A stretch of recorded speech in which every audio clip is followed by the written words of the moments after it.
тарбияи ватандӯстии ҷавонон раванди ташаккули муҳаббат, эҳтиром ва садоқат ба ватан ва арзишҳои он дар замири ҷавонон мебошад. имрӯз насли ҷавон дар ҳама кишварҳои олам ниҳоди пурқудрат, ҷасур ва созанда ба ҳисоб меравад. ҳамин аст ки дар ҳама давру замон нисбат ба масъалаи тарбия, илмомӯзӣ ва дастгирии ин қишри пешбаранда аҳамияти махсус зоҳир мегардад.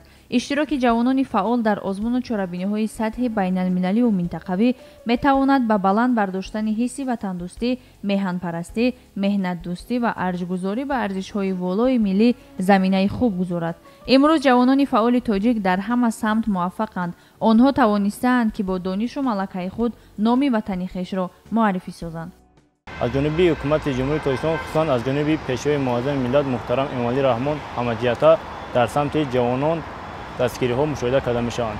хусусан иштирок дар озмунҳои ҷумҳуриявӣ байналмилалӣ ва муаррифӣ махсусан мусобиқаҳои тоҷикписарон дар мусобиқаҳои байналмилалӣ ин аз дастгириҳои ҳамаҷиҳатаи ҷавонон гувоҳӣ медиҳад ва айни ҳол ки беш аз 70% аҳолии ҷумҳурии Тоҷикистон ҷавонон ташкил медиҳанд ва ҷавонон ин қувваи пешбарандаи ҷомеаи давлат ба ҳисоб мераванд ва хушбахтона қисмати зиёди ҷавонон ва умуман дар тамоми қишри ҷомеа ё ки дар тамоми Ислам фаъолияти ҷавонон мушоҳида карда мешаванд ва боиси ифтихор аст ки беш аз 42000 донишҷӯёни мо дар хориҷи кишвар таҳсил намуда дорои маълумоти баланд ва мутахассис оварӣ шуда дар ҳама соҳаҳои касбу кори ҷумҳурӣ фаъолият менамоянд. баргузор гардидани озмунҳои ҷумҳуриявӣ байналмилалӣ яке аз дастгириҳои ҳукумати ҷумҳурии Тоҷикистон ба ҳисоб меравад.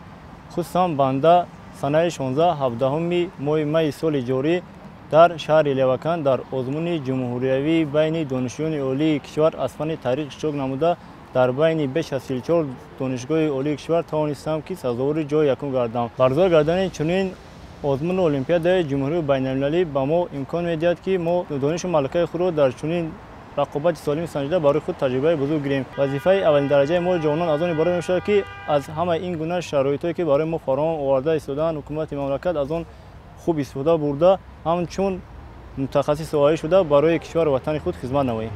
бо дастгирии бевоситаи роҳбарияти олии мамлакат ва ғамхории пешвои муаззами миллат муҳтарам Эмомалӣ Раҳмон, имрӯз ҷавонони зиёде берун аз марзи Тоҷикистон дар давлатҳои пешрафтаи ҷаҳон таҳсили илм намуда истоданд. ҳар он чорабиниҳои бошукӯҳе ки имрӯз дар сатҳи байналмилалӣ баргузор мегардад, ҷавони тоҷик бо ҳуввияти миллӣ иштирок мекунад ва бо боварӣ ва эътимод ба қудрату тавоноии хеш ва боварии мардуми сарбаланду ватандӯст ғолибу дастболо мегардад ки ин ҳама мояи сарфарозии тамоми миллати тоҷик аст. ҷавонони мо имрӯз дар тамоми давлатҳои хориҷи кишвар таҳсил карда номи миллати худро баланд бардошта истоданд. инчунин дар озмунҳои сатҳи байналмилалӣ, ҷумҳуриявӣ, шаҳрӣ, ноҳиявӣ, донишгоҳӣ иштироки фаъолона менамоянд ки ин ҳам сиёсати маорифпарварона ва ҷавонпарваронаи пешвои муаззами миллат аст ки тамоми шароитҳоро барои ҷавонон муҳайё кардааст. ҷавонон рӯҳбаланд мешаванд. ҷавобан ба ин қадар ғамхорҳои пешвои муаззами миллат илмҳои замонавиро аз худ мекунанд ва номи давлату миллати худро баланд мебардоранд. мо ҷавононро зарур аст ки дар замираи сиёсати дарҳои бози пешвои муаззами миллат ки сиёсати хориҷии худро дар имрӯз тамоми давлатҳои ҷаҳон аз сиёсати хиратмандонаи пешвои муаззами миллати мо дарси ибрат мегиранд. мо ҷавононро зарур аст ки аз сиёсати пешвои муаззами миллат хурд ҳамаҷониба дастгирӣ намоем. барои илмҳои замонавиро аз худ кардан, барои иштироки фаъолона дар озмунҳо, омӯхтани забонҳои хориҷӣ, чӣ қадр ки пешвои муаззами миллат қайд мекунад, имрӯз дар раванди ҷаҳонишавӣ мо қарор дорем ва ҳар як ҷавон бояд на кам аз 2 забони хориҷӣ ва кор бо технологияи ҳозиразамонро дар сатҳи баланд аз худ карда тавонад. имрӯз бештари созмону конференсҳои байналмилалӣ аст ки дар сатҳи ҷаҳонӣ баргузор мегарданд.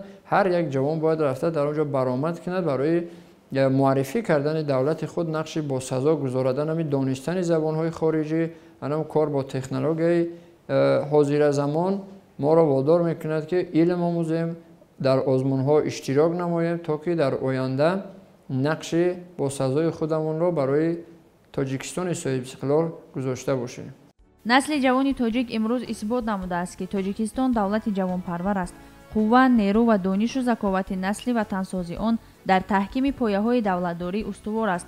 бо эътимод метавон иброз дошт ки насли ҷавони имрӯза ватансоз аст, бунёдгар аст ва масъулияти баланде ки имрӯз ҳар як ҷавони тоҷик дорад дар роҳи илмомӯзӣ ва пешбурди ҳама соҳаҳои мамлакат нақши муассир мегузорад.